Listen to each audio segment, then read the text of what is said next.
आज इंशाअल्लाह राज़ो नियाज की गुफ्तगू होगी जो सिर्फ अहले मारिफत और अहले सलूक लोगों के लिए है।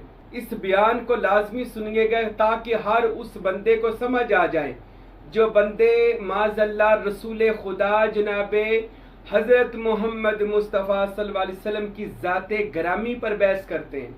कुरान में फरमाया गया इन्नल्लाह खालक़ आदम अला सूरतिही, बेशक हमने इंसान को फिर अपनी सूरत पर पैदा कर दिया। उन लोगों के लिए ये बयान एक खास राज है। अगर समझ आ गई इस राज की तो आप अल्लाह के मेहर में राज हैं। बिस्मिल्लाहिर्रहमानिर्रहीम। आज हम बात करेंगे इंसान खुदा का राज है और खुदा इंसान का राज है। आज इंशाअल्लाह राज़ो नियाज की गुफ्तगू होगी जो सिर्फ अहले मारिफत और अहले सलूक लोगों के लिए है। ज़ाहरी दुनियादार लोग अगर इसको ना समझ सके तो कोशिश करें अल्लाह के दरबार से इल्म लदुन्नी को मांगा करें। अल्लाह हमें वो इल्म अता फरमा जो तूने अपने ख़ास अंबिया और औलिया को अता फरमाया। और मेरी दुआ भी है खुदावंद अकबर जितने भी हमारे मुरीदीन हैं, इस राह सलूक के सालकीन हैं, तालिबीन हैं, अल्लाह रब्बुल इज़्ज़त आप सबको राह सलूक में यानी अल्लाह तक पहुँचने वाले इस पाक रस्ते में कामयाबी अता फरमाए। और इस ये साईं महबूब पीर अपने पीरो मुर्शद हज़रत महबूब सुबहानी कुतुब रब्बानी सैयदना अब्दुल कादिर जीलानी गेलानी रहमतुल्लाह अलैह और हज़रत सखी सुल्तानुल आरफीन सुल्तान बाहू रहमतुल्लाह अलैह और हज़रत सुल्तानुल फुकारा सुल्तान फ़कीर नूर मोहम्मद सरवरी कादरी रहमतुल्लाह अलैह और मेरे मुर्शिद ग्रामी सुल्तानुल फुकारा हज़रत फ़कीर अब्दुल हमीद कामिल सरवरी कादरी कुलाची रहमतुल्लाह अलैह का जो भी अल्हम्दुलिल्लाह ज़ारी व बातनी उनका फैज़ है, उनका इल्म है, उनकी बातें हैं, वो इंशाअल्लाह ये फ़कीर आपकी बारगाह में अर्ज़ करता रहेगा। और ये दुआ भी है खुदावंद अकबर हम सब को इन तमाम सालिहीन तमाम औलिया अल्लाह की मोहब्बत और ग़ुलामी अता फरमाए, आमीन। तो मैं बात कर रहा था इंसान खुदा का राज है और खुदा इंसान का राज है। इस बयान को लाजमी सुनिएगा ताकि हर उस बंदे को समझ आ जाए जो बंदे माज़ल्लाह रसूल खुदा जनाबे हज़रत मोहम्मद मुस्तफ़ा सल्लल्लाहु अलैहि वसल्लम की ज़ाते ग्रामी पर बहस करते हैं कि माज़ल्लाह रसूल खुदा को इल्मे गैब था या नहीं था, या ऐसी बात करते कि वह नूर थे या बशर थे, या गैब जानते थे नहीं जानते थे। रसूल खुदा के ज़ाते बाबरकत पर बहस करने वाले लोग क्या अल्लाह के वली और नबी कुछ कर सकते हैं कि नहीं कर सकते? उन लोगों के लिए ये बयान एक ख़ास राज है। अगर समझ आ गई इस राज की तो आप अल्लाह के मेहर में राज हैं। ना समझ आई तो जिस बंदे को अल्लाह के राज की अज़ल वाले दिन भी समझ नहीं आई थी उसका क्या हाल है, अंजाम है, वो आज आप तक आप और मैं सब जानते हैं कि जिसको अज़ल वाले दिन अल्लाह के राज की समझ नहीं आई थी और उसने सजदा नहीं किया था।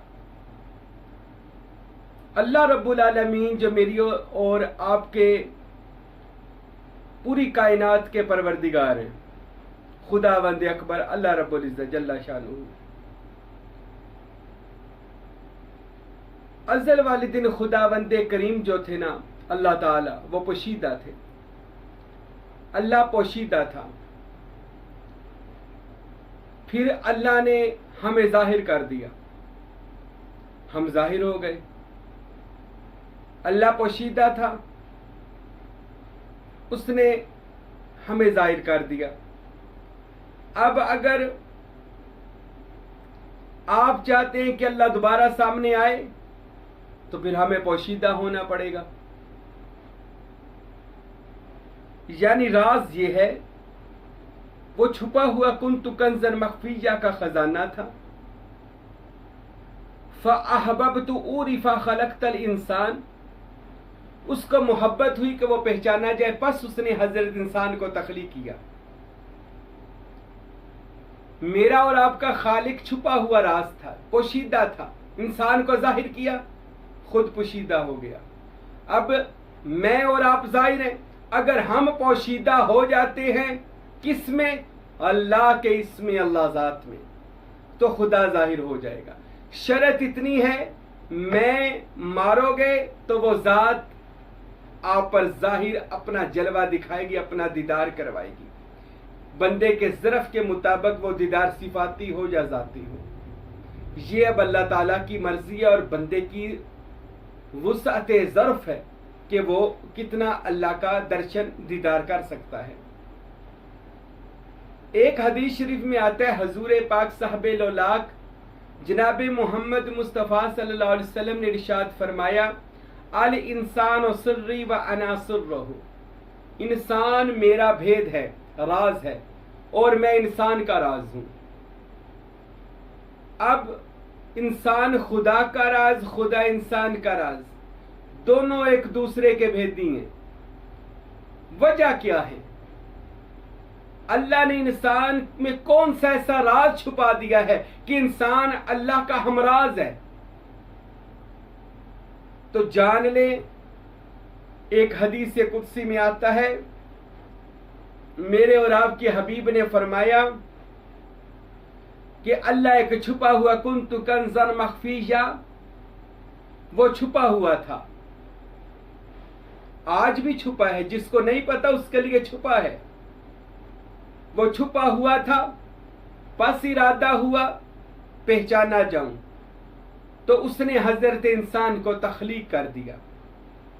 दरअसल वो खुदाए वहदहु ला शरीक जो अहदियत में था, उसका इरादा हुआ कि वहदतुल वजूद से, वहदत से अहदियत में, मजलिस मोहम्मदी में, और वहां से शान नज़ुल करता आलम नासूत में आया। खुदा का नूर, खुदा नहीं, खुदा का नूर। तो अल्लाह ने उस नूर को हजरत इंसान की सूरत में, अपने नूर को दुनिया में तख्लीक किया।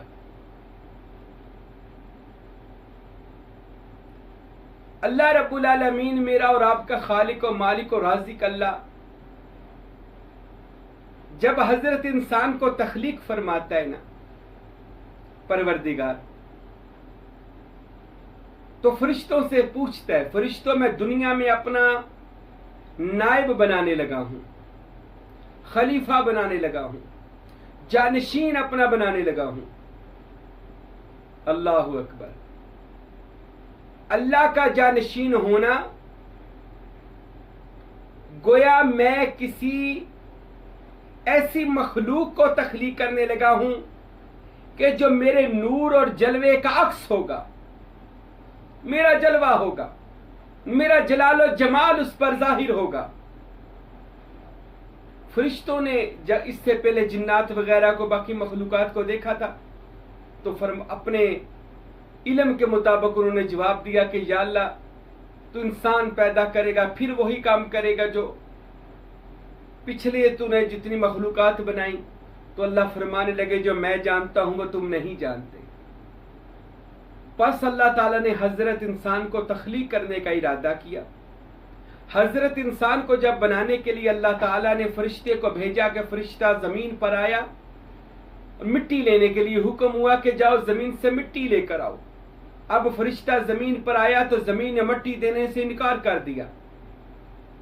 तो अल्लाह ताला ने दूसरा, तीसरा, चौथा, फिर इज़राइल यानी जिब्राइल, मिकाईल, इसराफील, इज़राइल को भेजा।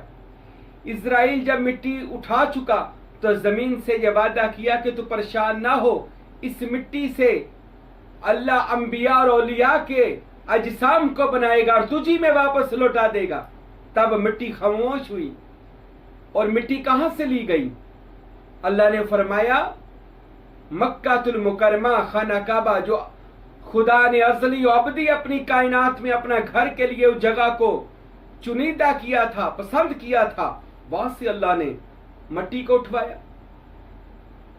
कहां से? जहां आज बैतुल्लाह शरीफ है, सऊदी अरब में, मक्कातुल मुकरमा। फरिश्तों ने अर्ज की, या अल्लाह, यहां की मिट्टी का क्या बनेगा? अल्लाह फरमाने लगे, मैं हजरत इंसान का सर बनाऊंगा। फिर फरिश्ते को हुक्म दिया, मदीनातुल मुनव्वरा चला जा, मदीना शरीफ, जहां आज रोज़ा रसूल खुदा, हबीब खुदा है सल्लल्लाहु अलैहि वसल्लम। ये अल्लाह ने पहले ही जगह पसंद और चुनीदा जगह थी अल्लाह की, वहां से मट्टी मंगाई। फरिश्तों ने फरमाया या अल्लाह इस मट्टी का क्या करेगा? फरमाया हजरत इंसान का सीना पैदा करूंगा, इससे सीना तख्लीक किया जाएगा। इसलिए सुल्तानुल आरफीन सुल्तान बहु फरमाते लोगों याद रखो, सीना बा मिसले मदीना है, सीना बा मिसले मवाजा शरीफ है, क्योंकि इसके अंदर बैतुल्लाह है, बैतुल्लाह के अंदर हरम रसूल है, जहां पर रोज़ा रसूल है, यानी इसमें मोहम्मद और जिसमें मोहम्मद कल्ब फकीर के अंदर है। फिर अल्लाह ने हुक्म दिया बैतुल मुकद्दस में चले जाओ, फलस्तीन मस्जिद अक्सा, वहां से मिट्टी लेकर आओ। फरिश्ते वहां पर या अल्लाह इस मिट्टी का क्या बनाया जाएगा? फरमाया हजरत इंसान की पुश्त को, कमर को तैयार करूंगा। फिर हिंदुस्तान भेजा गया, रवायात में लिखा हिंदुस्तान पाको हिंद की पूरे पाको हिंद, जहां पाकिस्तान भी था, सारा कुछ इकट्ठा। फरमाया मुकद्दस मुकामात की मट्टी लेकर आओ ताकि मैं मुकम्मल इंसान को तख्लीक करूं। अल्लाह अकबर। मैं आपको राज बताने लगा हूं कि इंसान खुदा का राज कैसे है। अल्लाह ने जब चीजें मिट्टियां मंगवाई, मुकद्दस मिट्टियां मंगवा कर अल्लाह ने अपनी तवज्जो के अंदर रखी उस मिट्टी को, और फरिश्तों को हुक्म दिया कि आबे कौसर लेकर आओ, आबे तस्नीम लेकर आओ, आबे शराबे तहूरा लेकर आओ, शराबे तहूरा, आबे जमजम लेकर आओ। ये मुकद्दस खुदा ने पहले पानियों को मुकद्दस किया हुआ था। जब सारे मुकद्दस पानियों को अल्लाह ने इकट्ठा किया, फरमाया फरिश्तों शराबे तहूरा, शराबे आबे कौसर, आबे तस्नीम और आबे जमजम, इन मुकद्दस पानियों में अल्लाह ताला ने फरमाया अब इस मिट्टी को गूंदना शुरू करो। हजरत इंसान की मिट्टी को गूंदा जा रहा है। कहां? वहदत के घर में, खुदा की तवज्जो में। अल्लाह अकबर। इंसान तो खुदा की तवज्जो में तेरी मिट्टी को गूंदा गया। इकबाल फरमाते हैं अपने ही मन में डूब कर पा जा सुरागे जिंदगी, अपने ही मन में डूब कर पा जा सुरागे जिंदगी। अरे तू मेरा नहीं बनता ना बन, कम से कम अपना तो बन। अरे बंदे तेरे अंदर खुदा ने अपनी तवज्जो डाली। जब फरिश्ते मिट्टी गूंद रहे थे, साथ अल्लाह की हम्दो सना करते थे, और उस खुशबू इंसान की मिट्टी की खुशबू से सारे फरिश्ते महकते थे, वो मस्त होते थे, खुदा की तौहीद के गीत गाते थे। फिर अल्लाह ने फरमाया फरिश्तों अब इस मिट्टी के अंदर मेरी तौहीद को भी गूंद दो, हजरत इंसान के अंदर मेरी तौहीद का नूर डाल दो। अब 40 साल इंसान की मिट्टी को तैयार किया गया, गूंदा गया, और खुदा बुजुर्गों बरतर की तवज्जो में रहकर उसकी मुकद्दस फौज फरिश्तों ने मुकद्दस मिट्टी से, मुकद्दसात पानी से और अल्लाह की हम्दो सना से, और उसके अंदर अल्लाह की वहदत और तौहीद को, उस सब को मिट्टी में गूंद दिया गया। 40 साल बाद अल्लाह फरिश्तों से फरमाते हैं अब मैं इसको तख्लीक करूंगा, मेरा काम है, पीछे हटो। यह रवायात किताबों में बिल्कुल मौजूद है। अब अल्लाह रब्बुल इज्जत हजरत इंसान को तख्लीक करने लगा तो कुरान मजीद बोल उठा। अल्लाह ने फरमाया ए हजरत इंसान, मैंने तुझको अपने हाथों से तख्लीक फरमाया। अब उसकी कुदरत के जो शानो शजान हाथ थे, उन हाथों से अल्लाह ने हजरत इंसान को तैयार करना शुरू किया। मुकम्मल हजरत इंसान सर से लेकर पांव तक खुदावंद अकबर हजरत इंसान को तैयार कर रहा है। इंसान अपना राज जान के तेरे अंदर क्या राज है सुन। अल्लाह ने तुझको जब पैदा किया, तख्लीक किया, अल्लाह ने तेरा बुत बनाया, यानी हजरत इंसान हजरत आदम का बुत तैयार किया, तो अल्लाह ताला ने हजरत इंसान के अंदर ना पूरे वजूद के अंदर, मैंने पहले बता दिया, नूर भरा, रोशनी भरी, और फिर हजरत इंसान के अंदर अल्लाह ताला ने, खुदावंदे करीम ने वो जुबान को इमाम बना दिया कि जो लोगों को बुलाती है अपनी तरफ, नाक को मेहराब बना दिया, आंखों को कंदीले बना दिया, माथे को अर्शे मुअल्ला बना दिया, कानों को 2 फरिश्ते पहरेदार खड़े कर दिए, पूरा मेहराबे खुदा, मेहराबे मुस्तफा चेहरे को तैयार कर दिया गया। एक रवायात में आता है कि हजरत इंसान का चेहरा जब अल्लाह बनाने लगा था तो कोई चेहरा खुदा को ना पसंद आए कि किस चेहरे पर बनाया जाए, तो बस कुरान में फरमाया गया इन्नल्लाह खालका आदम अला सूरतिही, बेशक हमने इंसान को फिर अपनी सूरत पर पैदा कर दिया। ऐ इंसान, तेरी सूरत को खुदा ने अपनी सूरत करार दिया और तेरे चेहरे पर ऐसी रौनकें लगा दी कि आज तेरा चेहरा तेरे खानदान की, तेरे इल्म की, तेरे अमल की, तेरे किरदार की निशानदेही करवाता है। फिर अल्लाह ताला ने हजरत इंसान के जो हाथ बनाए, इन हाथ में 5 उंगलियां बनाईं और कायनात में 5 पंचतन पाक थे और वो हजरत इंसान की तख्लीक से खरबों साल पहले तख्लीक हो चुके थे। उन 5 की बना पर 5 उंगलियां पैदा की गई और फिर उन पाक हस्तियों को की रूहों को अल्लाह ने पहले बना दिया था जो अज़ली अबदी खुदा के दीदार में मुस्तगरक थी, महवे दीदारे खुदावंद थी। वो कौन हस्तियां थी? 5 पंचतन पाक, इनकी बना पर ये 5 उंगलियां बनाई गई।